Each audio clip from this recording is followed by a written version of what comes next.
I noticed the socks already. That's a big topic of discussion, isn't it? These are tame socks. I was on my best behavior for all of you. You know, Justin Trudeau, if one looks at the social media references to you, one would ask, why hasn't someone given him the cape already? I mean, you can virtually do everything, right? As I pointed out, you can box, yoga, quantum computing. Does it get tiresome after a while to be able to manage the expectations? You've been in office, what, 3 years now. What has been the hardest part? Well, there's been lots of hardest parts, but one of them hasn't been dealing with people's expectations of me. I was very, very lucky as a kid. My father was Prime Minister when I was born, so the first 13 years of my life, I was surrounded with people, when I'd meet them, would have certain images or expectations of me. If they supported my father, they tended to like me a whole lot and thought I was great. If they didn't support my father, they didn't like me and thought I was a terrible kid. And I had to learn early on that that was completely separate from who I actually am, and that other people's perceptions of me can't really define me. And I have to work hard to define myself first and foremost for myself, and then through what it is that I do. So anything I've done, whether it was being a school teacher, whether it was being an environmental advocate or a youth activist, or any of the things that I've done, I have focused on what I'm doing, how I'm doing it, and what impact I have on the world in a tangible way. And what people's perceptions are, of course, matter to a certain extent in politics, but are something to be managed, not something that defines me for me. But would you pirouette like your father did at the Buckingham Palace behind the Queen? That was my father's thing. He, you know, I think all of us try and figure out what it is that our parents did that we want to be like, and we get to choose what it is that our parents did that we don't want to be like. And that's sort of how you shape your path and your identity as an individual. So pirouetting was his thing. I'll find other ways of being irreverent. Well, apparently it's socks, as people talk about that. You know, you spoke of your father, and in your book, Common Ground, you said that your father told you that there was no compelling need for you to run for office, but you chose to do that. In India, there's a lot of conversation, a lot of discussion and debate on dynastic politics, because the feeling is that it consolidates power within one family, it consolidates power within one group of people and one group of individuals. How do you respond to that?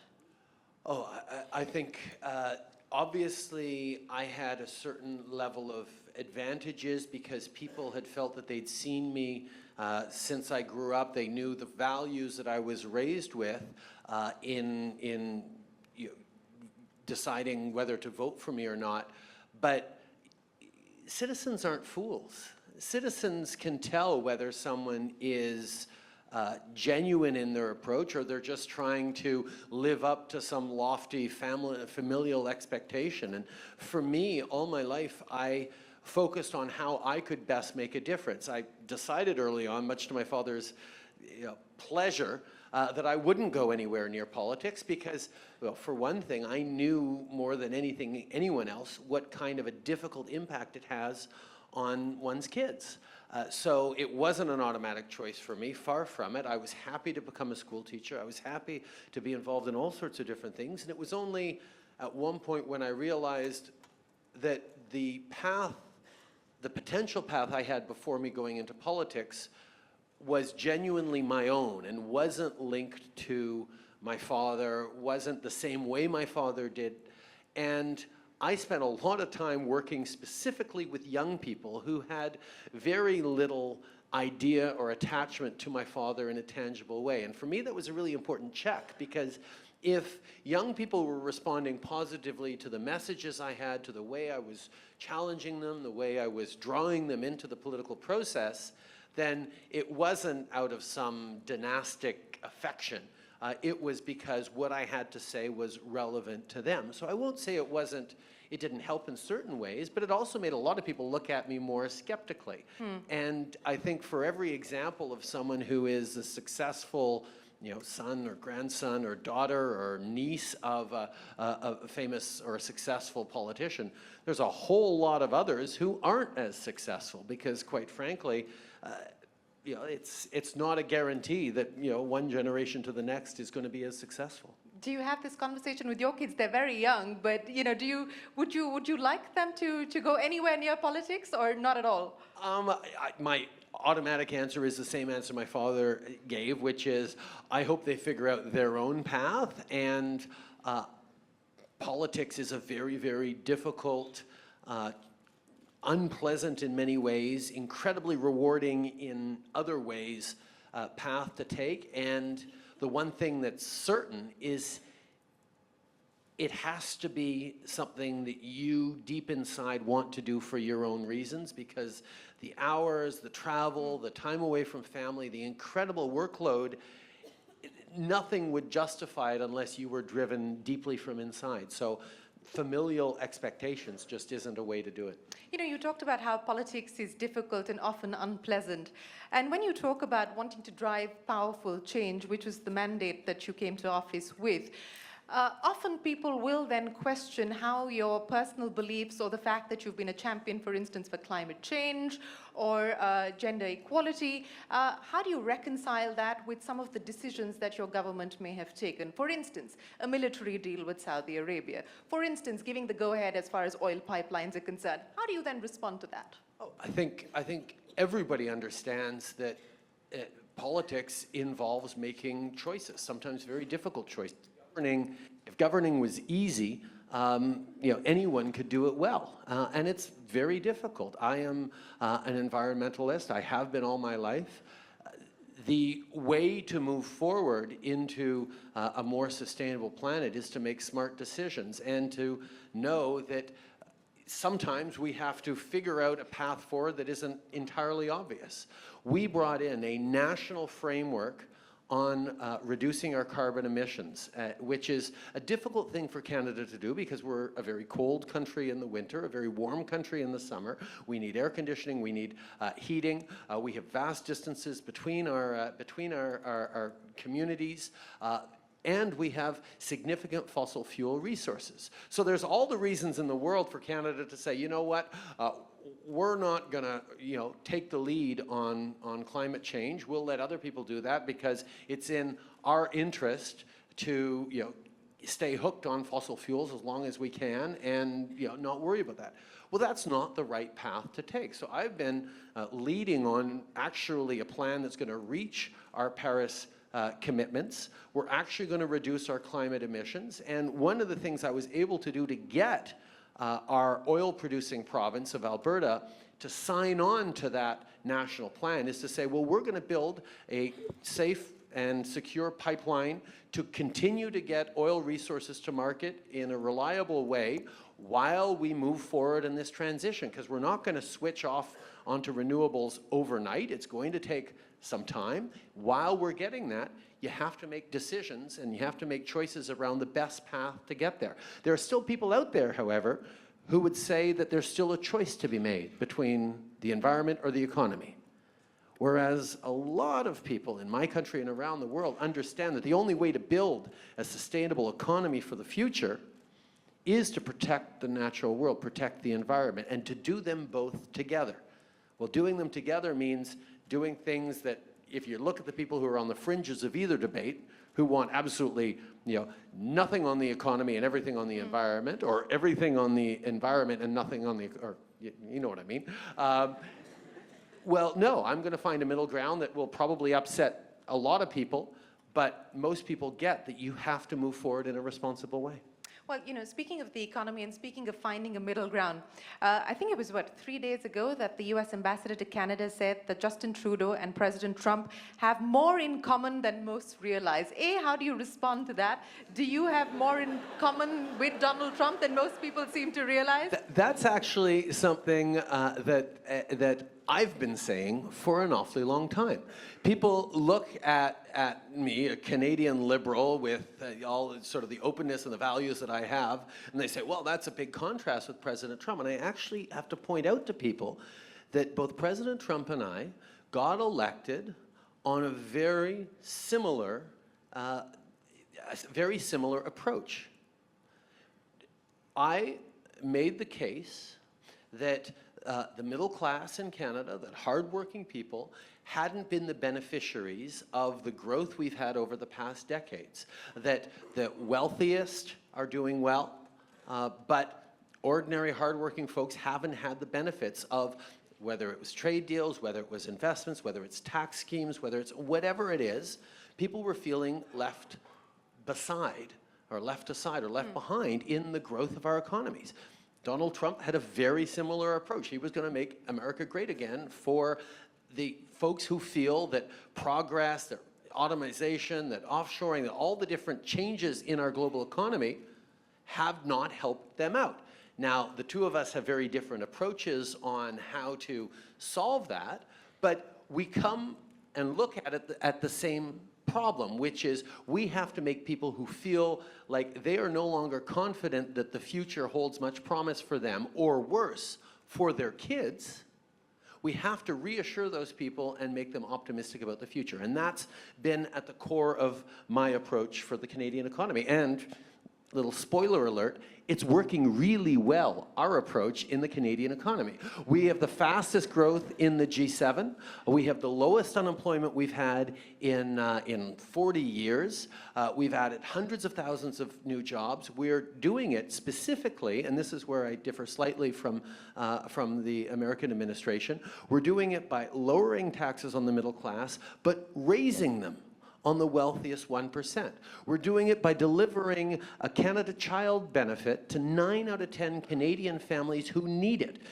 That my predecessor the previous government had a child benefit system that sent checks to everyone just for having kids. I said, you know what? Let's send larger checks to the ones who need it most and the middle class, and stop sending checks to the wealthiest. Because, and you guys are in economics, you're business folks, you know that people who really need the money, who get a little extra money every month to help with their kids, raising their kids, will spend that on school supplies, on new clothes, on childcare, on things that keep the economy going. And wealthier folks will sort of not change their behaviors and put it aside for an education fund, which is worthwhile, but it's not having the same impact on the economy. So these are things we're doing that is delivering, and we're actually able to lower taxes for businesses, for small businesses. We're investing in innovation and research with this money. We're looking at the future with a real optimistic eye. So now that we've established there's a lot more in common between Justin Trudeau and Donald Trump, is there commonality on your approach on NAFTA as well? Have you been able to find middle ground on that? Again, President Trump wants a deal out of NAFTA that's going to benefit workers in his country.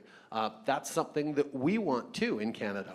And not just we don't want just to benefit workers in Canada, we also want it to be good for workers in the United States. We believe that trade deals can be win-wins, or in NAFTA's case, win-win.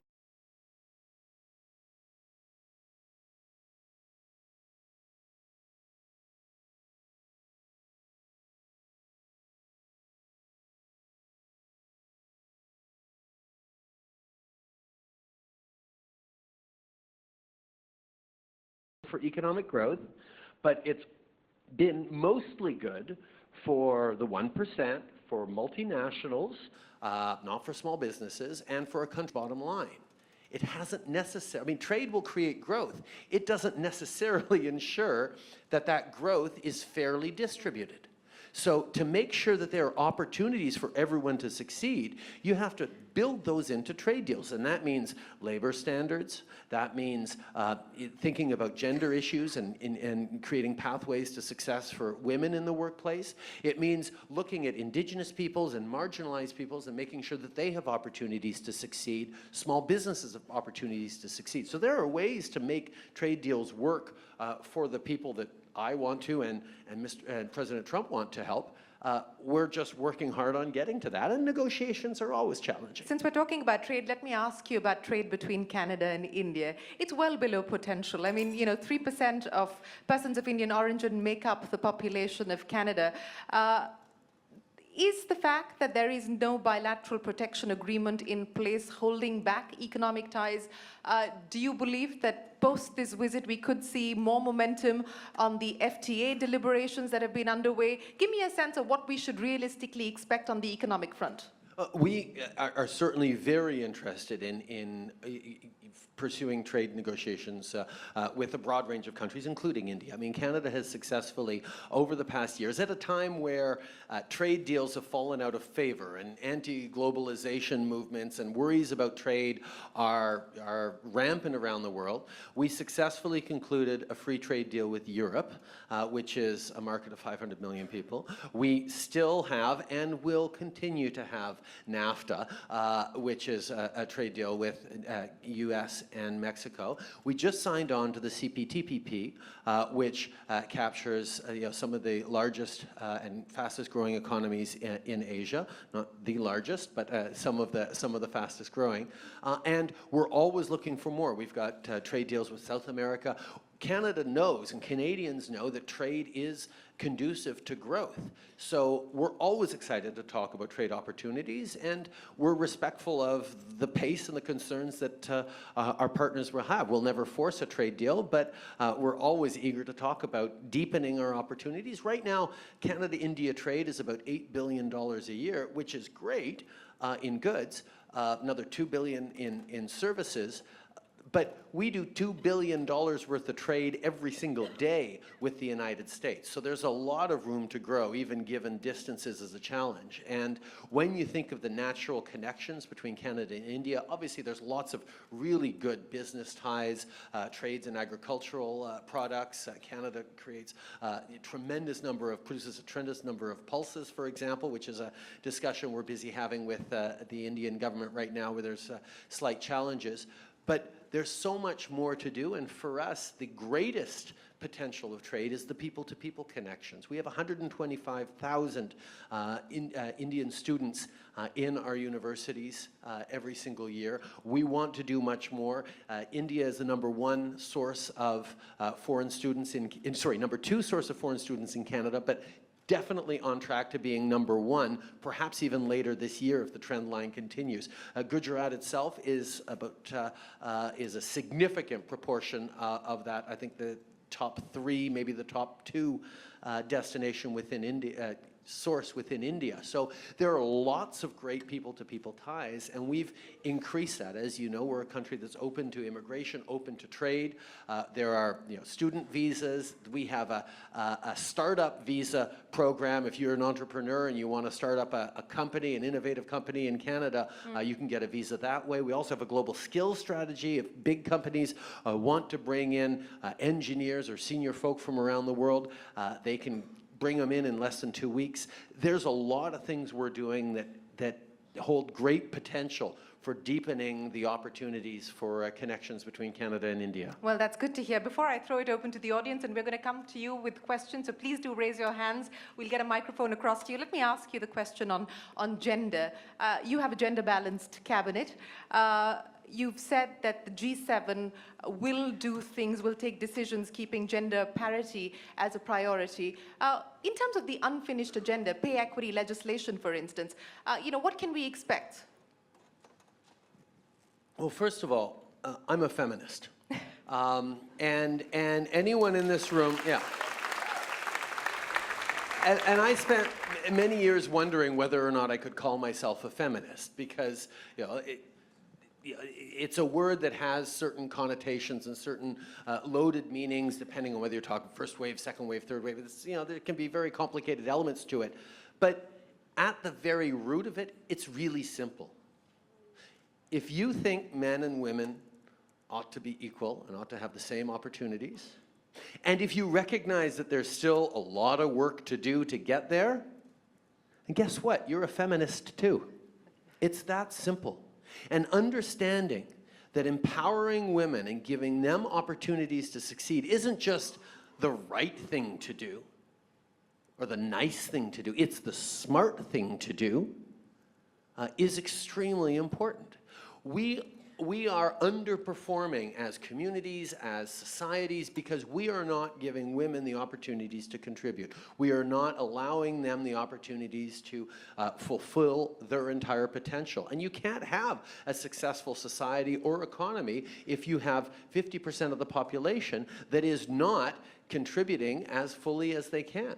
When we allow and continue to accept that there are barriers to women's success built into our system, some of them are overt, sexism, discrimination. Some of them are more subtle, just the fact that women have an expectation laid on them that they will be much more involved in raising kids.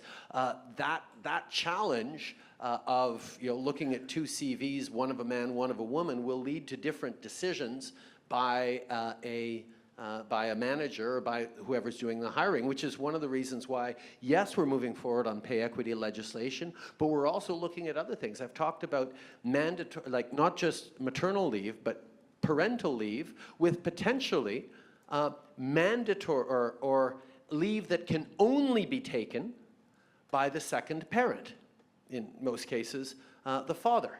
So it's either a use it or lose it. And as soon as you're creating a leave opportunity that use it or lose it, the second parent or the father, in many cases, or the second partner in a LGBT marriage, or whatever format you have, that path is removing some of the barriers and the obligations and the expectations that hold women back in the workforce. So there's a lot of things to do, and we're going to have, last federal budget in Canada was one of the first ever in the world to have an explicit gender lens put on it. We're going to do more in the upcoming budget that we're putting forward in just a few weeks. But there's always going to be much more to do. And you mentioned the G7. One of the things we're doing as hosts of the G7 this year, the G7 is the group of a group of 7 highly industrialized nations that come together every year to sort of discuss how they're doing and how we can positively impact the world. Every G7, there's a couple of themes that are put forward by whoever's hosting it that are unique. There's always discussions on jobs, on the economy, on security. This time I'm adding 2 themes. One, a theme on oceans, where we're going to talk about the state of our oceans, and particularly plastics and pollution in the ocean. But the other one is gender. And instead of just looking at it, okay, now we're going to turn to the gender discussion, we have a discussion on that.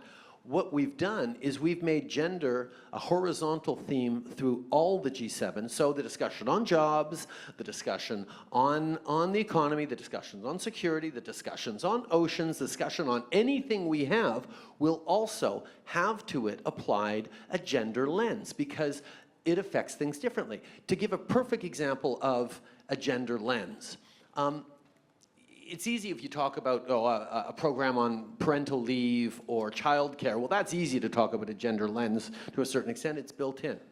But what would you have a gender lens be on pipelines, which was something you brought up? What does a gender lens do when you're thinking about building a pipeline? Well, actually, if you think about it, when you're building a pipeline through a remote area, which is where usually they go, you're talking about a whole bunch of construction workers who descend on mostly men, on a unpopulated or low population area, and that brings with it social and societal impacts around all sorts of things that do need to be thought about. So any policy decision can be thought about with a GBA plus analysis, which is gender, but the plus is also other intersectionalities, whether it's minority rights, whether it's Indigenous, whether it's LGBTQ rights, whether it's a broad range of issues that come in and layer on barriers to people's success. That's something that we're very much focused on. Again, not just because it's a nice or progressive thing to do. In some ways, it can be an unpopular thing to do, but also because, and fundamentally because, it's the only way to build a fair and successful society. let alone economy, in the future when you fold in all those things. You know, you talked about the subtle and obvious ways that women deal or have to face with sexism. And I remember during the course of your campaign, they said he's not ready yet, but he has great hair. So I guess you've had to deal with some of that as well. But let me throw this open to questions. You know what? I am gonna respond. You to are that. going to respond to that, okay? Yes, I had attack ads run against me saying I had nothing but nice hair, that I was, too fashionable to be smart or whatever it was. And there were articles of, oh, is this just an example of discrimination same way women goes through it? Let me be very, very clear. No, it's not. Okay? Any comments about how a man looks is not even an eyelash worth of the kind of systemic discrimination that women face every single day in any workforce. If I can contribute to the conversation by being spurring a conversation about it, that's fine. But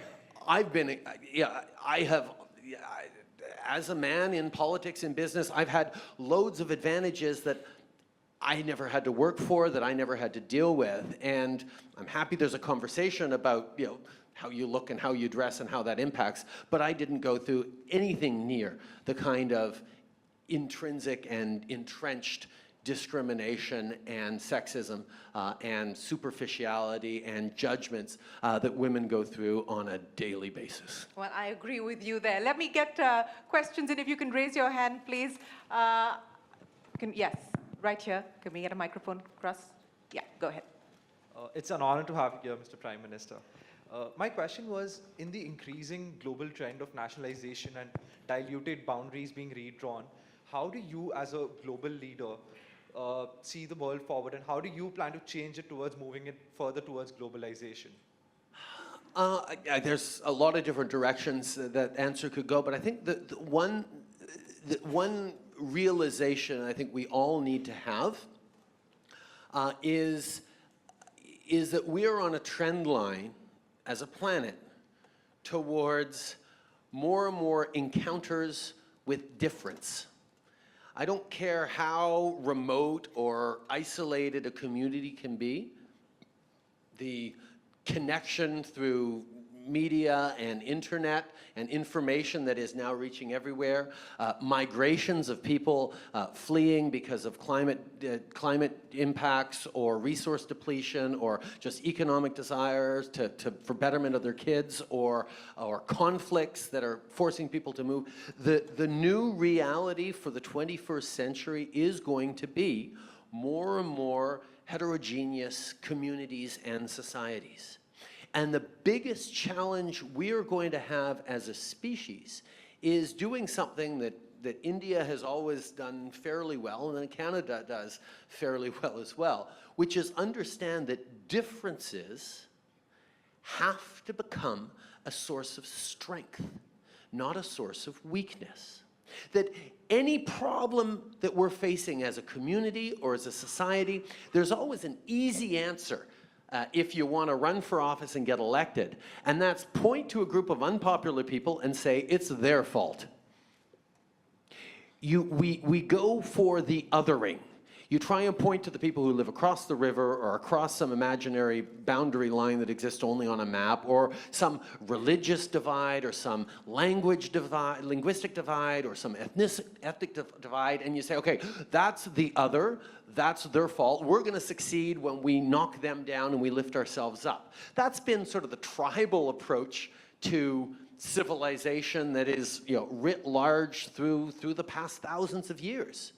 But we are now in a moment where that kind of tribalism, to use a word that I use in its most broad possible definition, us versus them, is breaking down. And there's two paths forward, I see, as societies and as leaders to take when you look at that. You can either amplify The anxiety that people feel about a transforming world and how are my kids going to get good jobs in a world of AI, of competition on a global scale, how are we going to move forward? I'm really worried about that. And you can get people who say, well, let me amplify that fear and say, yes, it's those people's fault, or it's that country's fault, or it's this thing that we're going to do. Or you can take a more successful, pluralistic approach of saying, well, you know what? When we actually meet people who have a different story from us and a different background from us, we learn, we grow. You create more resilient communities. But the challenge around that is identity starts to break down. If you think of what a typical citizen of France or a typical citizen of South Korea or a typical citizen of South Africa might look like, you might have certain images that come into your mind, but as you get more heterogeneous societies, more pluralistic societies, that idea of a typical citizen no longer rests on surface attributes, language, religion, ethnicity, ideology, those sorts of things. It actually is anchored instead, or should be as an identity, anchored in shared values, values that a society collectively ascribes to and subscribes to. Well, as we define ourselves more and more through shared values that anyone from any part of the world can come and adapt to, and that's what we're doing in Canada, where the definition of what it is to be a Canadian has nothing to do with what you look like, has much more to do with openness, compassion, a willingness to work hard, a desire to be there for each other, a love of hockey, a search for justice, things that everyone can agree with, although we're getting more and more cricket pitches in Canada now. This approach is something that a lot of societies are struggling with, and there is, in many places, a turn inwards towards nationalism or protectionism as a way of holding on to a way that we used to be, a nostalgia for the good old days that were very rarely really good. Instead of saying, okay, the world is changing, let's embrace it. And that's what we're doing on immigration in Canada. That's what we're doing with pluralism. That's what India, as a pluralistic place, has always done reasonably well with and can always do better, just like we can do better, particularly with our Indigenous peoples in Canada.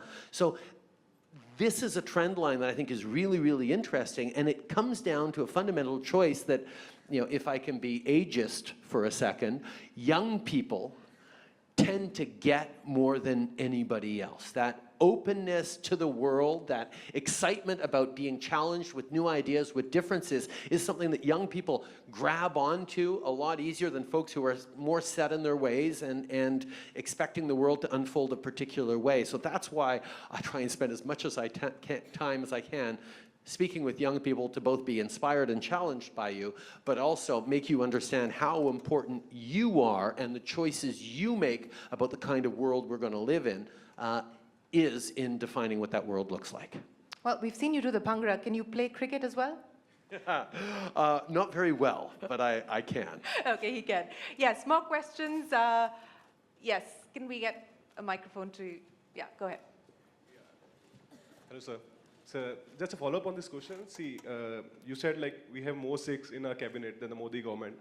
So you have war veterans, astronauts, and doctors in your cabinet. So I think as a country, the largest democracy, we are having issues of poor representation of all the Sikhs of the society in our parliament.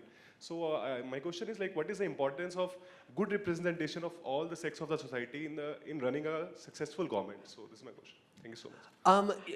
I think every society has challenges around representation. I am proudly a leader with a gender-balanced cabinet, as you've said, but my own political party has only about 26% women elected as MPs.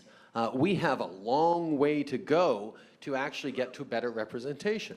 We have underrepresentation of a broad number of groups in Canada, underrepresentation of Indigenous people in our government and in positions of authority throughout society. So there's always going to be different challenges in moving forward on that. And I think the fundamental element of it goes back to that first question of respecting diversity and differences and including different voices in a way that is open to them and that values those differences of approach, those challenge functions that we all have to have as important. That's where, you know, as much as a leader, I can tell you, the media is a constant frustration to me.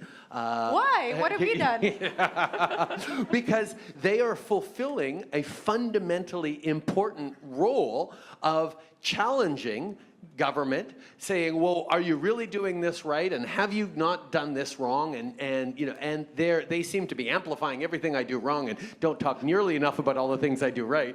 But isn't that the job of the media, is to hold government accountable? But that's exactly my point. That's an essential function that on a personal level is frustrating to me, but on a level of what is in the interest of my country is something that I absolutely recognize as being essential. So however much I get frustrated at an article in the newspaper or online that I see, it's essential that we empower and we support our media, which is why in Canada we're doing more to help with the transition towards digital, and we're trying to make sure that there continues to be a strong independent media, and I do regular press conferences and all that. But it's just to say that a variety of voices, a variety of perspectives, whether it's in diversity or whether it's from different roles and functions, the challenge function of the Supreme Court against Parliament, the challenge function of our upper house against our lower house, the challenge function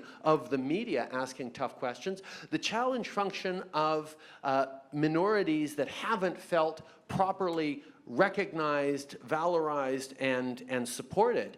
Those are all the things that we should embrace as essential to successful democracies. Because as soon as we start not accepting that criticisms are essential to a robust society, then we start down a direction that isn't going to lead to the best possible outcomes for citizens in general.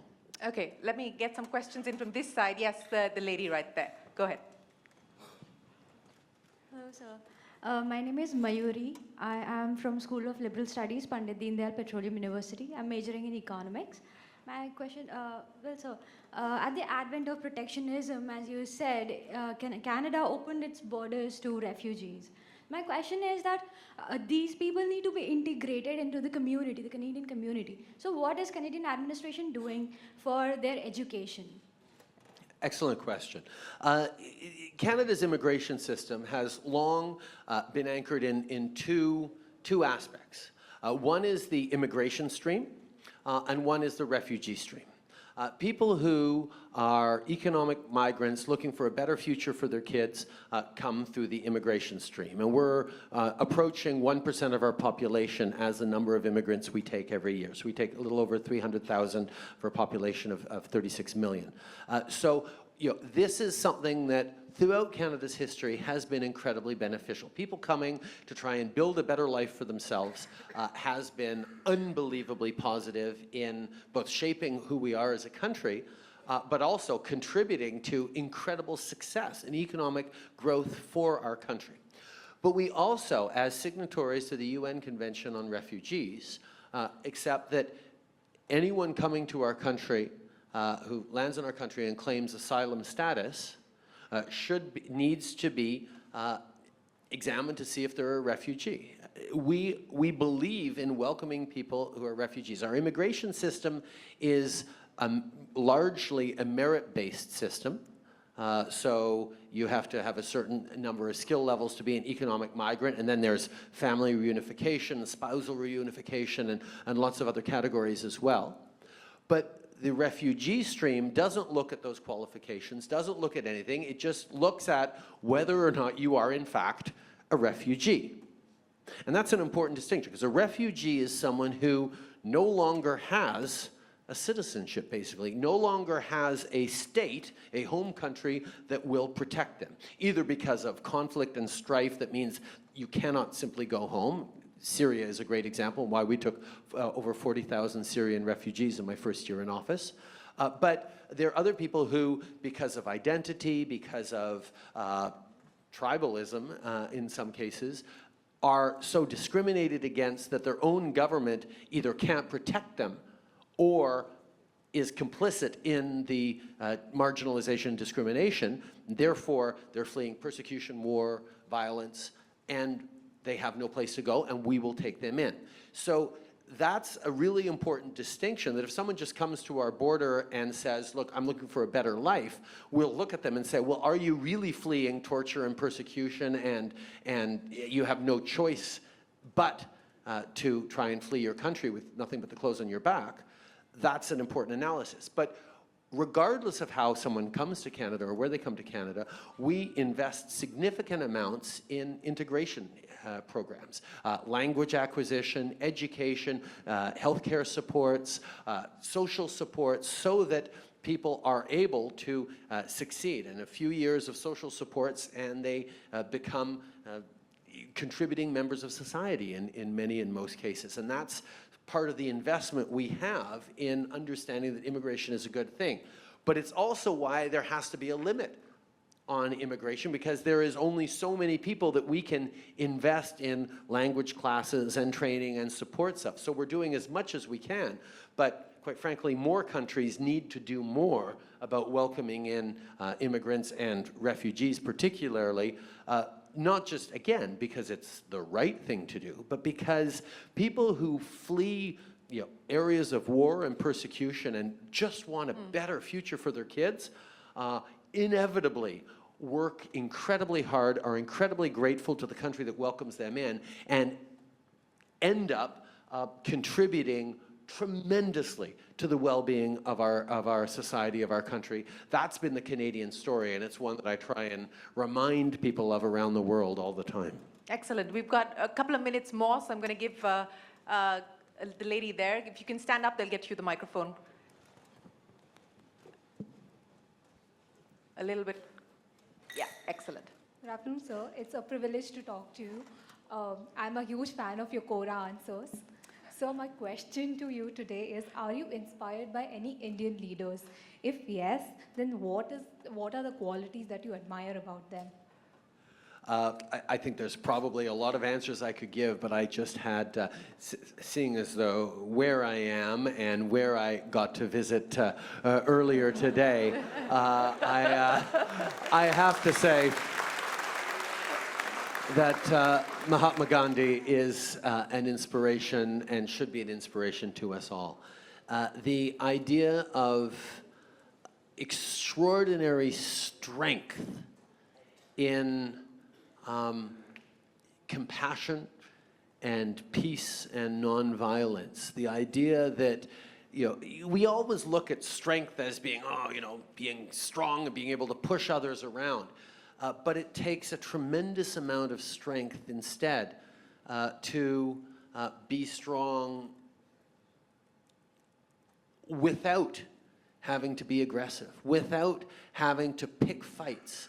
Instead, looking at how to better understand each other and how better to question yourself as well. Because the challenge about being truly open to others is not that you have to listen to them, it's that you actually end up maybe questioning some things that you thought were true in your own mind and your own approach. And that can be really, really scary.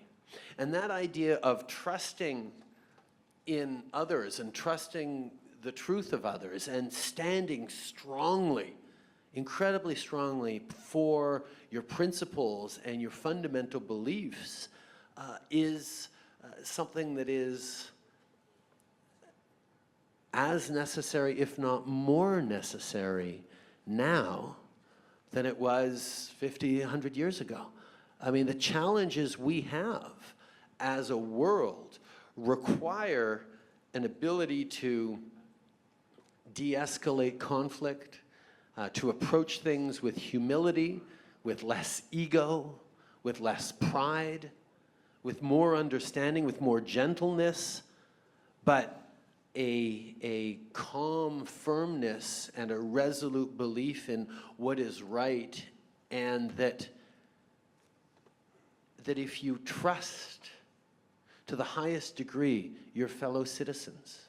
If you believe in the goodness inherent in everyone and you create opportunities for that to come out instead of looking to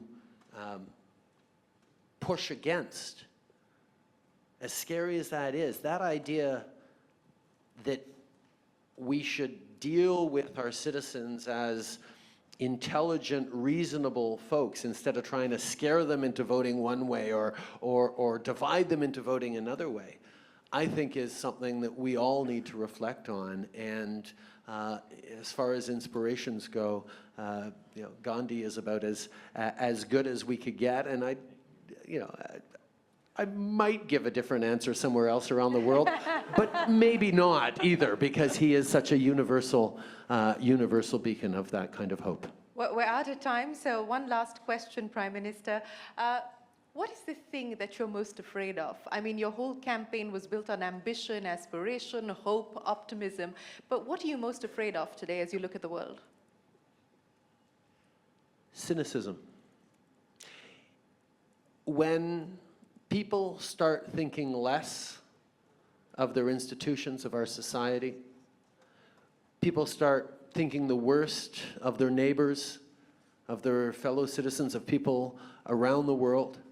I mean, it's easy to be cynical. It's lazy to be cynical. It's harder to be hopeful. It's harder to, strive for the best. It falls into earnestness or being uncool. Because, it's cool to be cynical, too. I mean, think about the word cool, right? It means detached. It means I'm cool. No, oh, you just fell and hurt yourself. No, I'm cool. Don't worry about me, Do you need a hand? No, I'm cool. That cool factor is to be detached, to be cynical. Voting is uncool. It's a deeply uncynical act. It's saying, wow, I put a little X on this piece of paper, and I'm going to change my government or my governance for the better. I'm going to make my voice heard, even though it's just one in millions. That idea that it's tempting to detach oneself from caring too much about one's society, one's neighbor, that's a trend line that is very, very worrisome for me. And it's extremely tempting in this world to draw easy lines around this community or that community and say, oh, this person is this way, or that person is that way, and politics is never going to change because they're all the same, or the media is all the same, or our institutions break down, or businesses are all the same. No. Instead, to be hopeful and to say, you know what?